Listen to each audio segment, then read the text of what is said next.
안녕하십니까, 호쌤입니다. 오늘은 식물 얘기 말고 조금 다른 얘기를 나눠볼까 해요. 제가 살고 있는 강릉에 요즘에 조금 논란이 되고 있는 환경 이슈가 하나 있습니다. 바로 지금 보고 계시는 경포호에 폭 400m에 최고 높이 150m에 달하는 인공분수를 설치하겠다라고 하는 강릉시의 계획 때문에 요즘 강릉이 좀 시끄럽습니다. 논란도 많고요. 그 얘기를 좀 나눠볼까 합니다. 경포는 다양한 보호지역으로 지정이 돼 있어요. 저기 보시면 지금 경포대가 보이죠. 저 경포대하고 경포대에서 바라보는 이 경포호를 국가유산청, 예전에 문화재청이라고 했던 국가유산청에서 명승으로 지정을 해서 관리하고 있는 곳이고요. 그리고 강원도에서는 도립공원으로 지정해서 보호하고 있는 지역입니다. 그리고 국가 습지보호지역으로도 지정이 되어 있고요. 야생동물 보호구역이기도 합니다. 이곳에 굉장히 많은 겨울철새들이 찾는, 탐조인들이 매우 좋아하는 곳 중에 한 곳이 바로 이 경포대거든요. 경포호의 현재를 짧게 한번 되돌아보면, 이 경포호가 형성된 건 대략 한 6,000년 전쯤에 자연적으로 만들어진 자연 석호예요. 이 석호가 형성된 이후에 굉장히 많은 변화가 있었어요. 특히 최근에 많은 변화가 있었습니다. 1960년대까지는 과거의 모습을 어느 정도 유지하고 있다가 그 이후에 하천이 합류하는 상류부에 농경지들이 넓게 조성이 되면서 이 경포는 면적이 많이 줄어들었어요. 1961년부터 2004년까지 경포호의 환경에 많은 변화가 있었습니다. 경포에 물이 유입되는 하천이 두 개가 있어요. 남쪽에서 유입되는 경포천이라고 하는 천하고, 북쪽에서 경포로 흘러드는 안현천이라고 하는 두 개의 하천이 있는데, 주변을 개발하면서 그 두 개의 하천이 경포하고 분리가 됩니다. 유로 변경, 물이 흐르는 길을 변경하게 되면서 이 경포로 더 이상 물이 유입되지 않게 돼요. 그리고 1978년도에는 경포가 바다로 흘러드는 출구에 보를 만듭니다. 경호교 밑에 보를 만들어서 바닷물하고 섞이는 것도 매우 제한을 받게 돼요. 그렇게 되면서 더 이상 경포호는 자연 석호로서의 어떤 특징들이나 성격을 많이 잃게 되고요. 인공호수로서 자리하게 되는 거죠. 그러면서 이제 많은 문제가 발생합니다. 자연 호수에서는 자연 정화 기능이 있어서 스스로의 수질 개선이나 이런 부분들이 일어나는데, 인공호화 되면서 그런 일들이 제대로 작동하지 않고 문제점들이 발생하게 되죠. 그 대표적인 것이 수질 오염입니다. 물이 흐르지 않고 고여 있다 보니까 물이 썩게 돼서 악취가 발생하게 되고 수질이 급격하게 나빠지는 그런 상태에 이르게 되는 거죠. 경포의 수질 오염이 심각해지면서 2004년도에 경호교 아래에 있는 보를 철거하게 됩니다. 보를 철거하면서 바닷물이 경포호로 자유롭게 드나들 수 있게 됐죠. 그리고 2005년부터는 지금 보고 계시는 이 습지를 복원하게 됩니다. 생태 습지 복원 사업을 수행하면서 가시연 습지도 복원하고, 이 상류부에 있던 농경지들, 원래 지금 여기는 1960년대 초반에 농경지로 다 개발됐던 곳인데 지금은 보시는 것처럼 생태 습지로 복원이 됐고요. 그리고 더 위쪽으로 가면 유수지까지 조성이 되면서 상류부에서 흘러드는 물들을 여기서 1차로 걸러줄 수 있게 되고요. 그리고 보시는 것처럼 생태성이 매우 개선이 되면서 많은 철새들이 찾는 매우 생태적인 공간으로 거듭나게 됩니다. 저기 보이는 다리가 경호교고요. 경포호의 물이 동해바다로 흘러드는 출구입니다. 1978년부터 2004년까지 저 다리 아래에 보가 설치되어 있었고, 그러다 보니까 경포호의 물과 동해의 바닷물이 자유롭게 섞이지 못했었습니다. 그게 2004년에 철거가 되면서 지금은 바닷물이 자유롭게 드나들고 있죠. 밀물 때면 들어오고 썰물 때면 나가는 그런 상황입니다. 이 경포에 인공분수를 설치하겠다는 계획을 강릉시에서 강하게 추진하면서 최근에 강릉이 어수선합니다. 강릉시에서는 강한 의지를 가지고 인공분수를 설치하겠다고 하고요. 얼마 전에 다양한 분야의 전문가들은 모여서 심포지움을 한번 가졌었는데 그 심포지움에서는 그런 계획이 과연 경포호에 알맞은 계획인가 라고 하는 의문점들을 많이 제기를 했어요.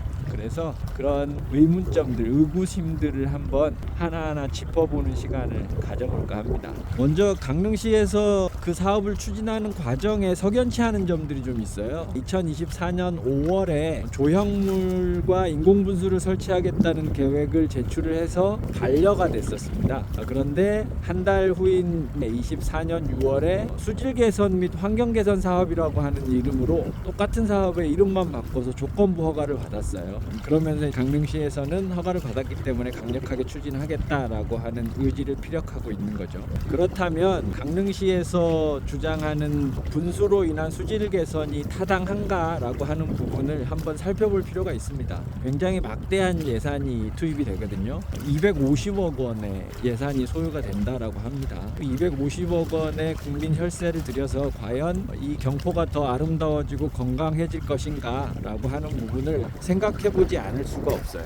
작년 12월에 다양한 전문가들이 모여서 실시했던 그 심포지움 결과물들을 한번 살펴보면 의구심은 좀 더 깊어지는 것 같습니다. 분수를 설치해서 얻을 수 있는 환경적인 이득은 물속의 산소 공급량을 늘려줘서 수질 개선을 이루는 거거든요. 그런데 과연 그게 경포에 맞는 일인지 경포의 현 수질 상황을 한번 살펴볼 필요가 있어요. 원주지방환경청에서 지속적으로 조사하고 있는 수질 조사 결과를 보면 경포의 수질은 그닥 나쁘지 않은 걸로, 나쁘지 않은 게 아니라 괜찮은 걸로 나옵니다. 적어도 용존 산소량을 놓고 보면 경포호의 현재 용존 산소량이, 그러니까 물속에 녹아있는 산소량이 10mg/리터 정도의 평균값을 보여줘요. 그런데 환경부에서 제시하고 있는 호소의 수질 환경 기준, 호소는 지금 경포처럼 정체되어 있는 걸 얘기하는 겁니다.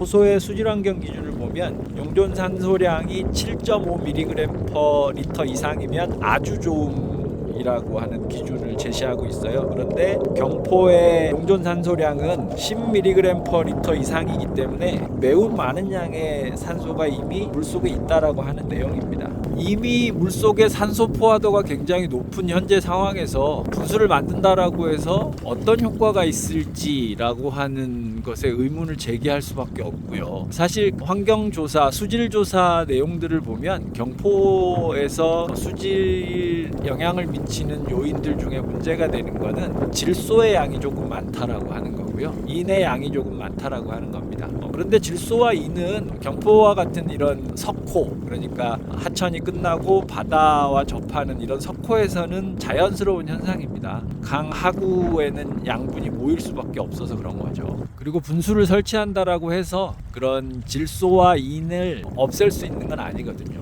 질소와 인을 없애는 방법은 차라리 경포 중간중간에 수생식물들을 도입을 해서 그 식물들이 질소와 인을 소비하게끔 만드는 것이 더 효과적인 방법일 수도 있습니다. 또 하나 석연치 않은 점은 그 사업을 주관하는 부서가 수질 개선 사업이라고 하면 강릉시 환경과에서 주관해야 될 사업일 것 같은데 관광개발과에서 그 사업을 추진하고 있다라고 하는 사실에서 그 저희가 뭔지 의심을 해볼 수밖에 없을 것 같고요. 그리고 과연 수질 개선과 환경 개선이 주된 목적이라고 한다면 250억 원씩이나 들여서 대형 인공분수를 설치하는 것보다 다른 저렴한 방법으로 수질을 개선할 수 있는 방법들도 분명히 있을 것이거든요. 그런 부분들을 문제 제기하시는 전문가분들도 있으시고요. 그런 면에서 이 문제는 우리가 다시 한번 곰곰이 생각해 볼 필요가 있는 문제 같습니다.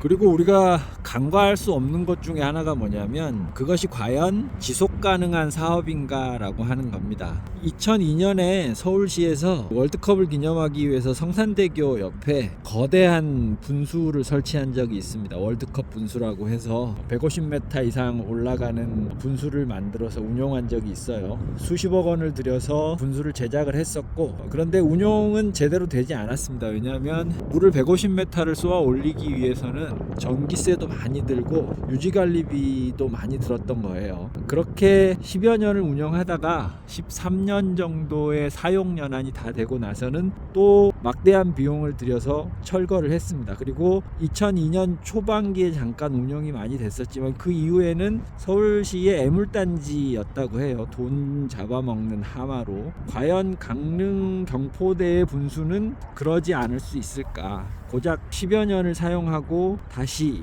또 해체해야 되는 그런 운명을 가지고 있는 인공시설물인데 그것이 과연 지속 가능할까? 그리고 또 하나는 분수를 운용 관리하는 데 들어가는 지속적인 비용입니다.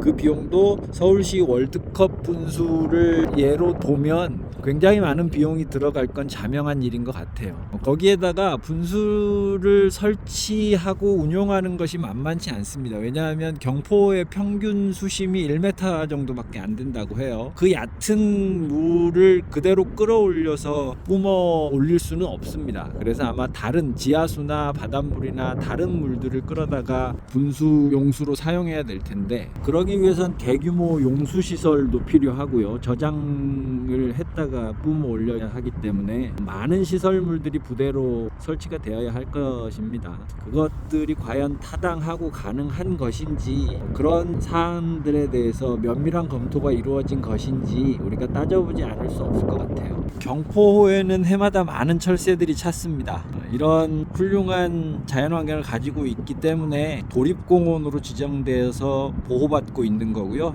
야생동물 보호지역으로 관리되고 있는 곳입니다. 분수가 설치된다라고 하면 150m짜리 분수가 설치되고 운영된다라고 하면 저 새들이 지금처럼 저렇게 여유롭게 이 경포를 찾을 수 있을지 그것도 의문이고요. 다른 도시 사례를 한번 우리가 참고해 볼 필요도 있을 것 같아요. 순천시에서는 순천만의 환경을 아주 건강하게 관리해서 많은 새들이 찾아오게 했고요. 그 결과 생태관광으로만 24년 기준으로 100억 이상의 수익을 올렸다라고 합니다. 강릉시는 전문가들 의견을 묵살하고 있습니다. 그리고 분수를 설치했을 때 어떤 수질 개선 효과가 있는지, 환경 개선 효과가 있는지에 대한 자료 제출 요구와 정확히 분수대가 어떤 과정을 통해서 설치되는지에 대한 정보를 시민들에게 제공하지 않고 있어요. 이 사태가 혹시 속초 영랑호하고 비슷한 상황이 벌어질까 굉장히 염려되는 상황입니다. 제대로 된 절차와 의견 수렴 과정 없이 속초 영랑호에 부교를 설치했었습니다. 21년도에 수십억 원을 들여서 부교를 설치했지만 결국은 절차적 하자와 여러 가지 문제점들이 대두가 되면서 법원에서 2년 만에 철거 명령을 내렸거든요. 그래서 시민 혈세가 들어간 수십억 원의 구조물이 철거 위기에 놓여 있습니다. 과연 강릉의 인공분수는 그런 운명을 맞이하지 않으리라는 보장이 없는 것 같아요. 지금처럼 강릉시가 전문가들의 의견을 묵살하고 그냥 강행한다라고 하면 수백억 원의 예산을 들여서 설치한 인공조형물이 철거하는데 또 수십억 원이 들어야 하는 그런 강릉시 재정 부담의 원흉이 되지는 않을까 심히 저어되는 부분이 있습니다. 정리하자면 강릉 경포호수는 공신력 있는 기관의 조사 자료 결과에 따르면 수질은 충분히 깨끗하고요. 특히 용존 산소량 면에 있어서 수질은 환경부 기준의 매우 좋음으로 나타나고 있습니다. 이미 용존 산소량이 충분하기 때문에 분수가 과연 수질 개선 효과가 있는지 환경 개선 효과가 있는지는 의문이 많이 남습니다. 여기서 되묻지 않을 수가 없습니다. 과연 누구를 위한 분수인가? 국가 명승지이자 도립공원, 습지보호지역, 야생생물보호구역으로 지정돼서 관리되고 있는 이 경포호에 인공분수를 설치하는 것이 과연 지역 상권의 활성화에 도움이 될지, 아니면 이 경포를 더 생태적으로 더 자연적으로 관리해서 경포대와 어우러진 자연 그대로의 아름다운 경포를 지키고 가꿔서 더 많은 사람들이 강릉을 찾게 만드는 것이 유리할지, 어떤 것이 강릉시와 강릉 시민에게 더 도움이 될지는 우리는 충분히 고민을 해봐야 된다라고 생각을 합니다. 이런 생각에 동의하신다라고 하면 제가 첨부해드리는 경포호수 인공분수 설치 반대 서명에 동참해 주시기를 부탁드립니다. 이제 얼마 안 있으면 설이네요. 며칠 있으면 설입니다. 늘 즐거운 명절 되시고 건강하시길 바라겠습니다. 감사합니다.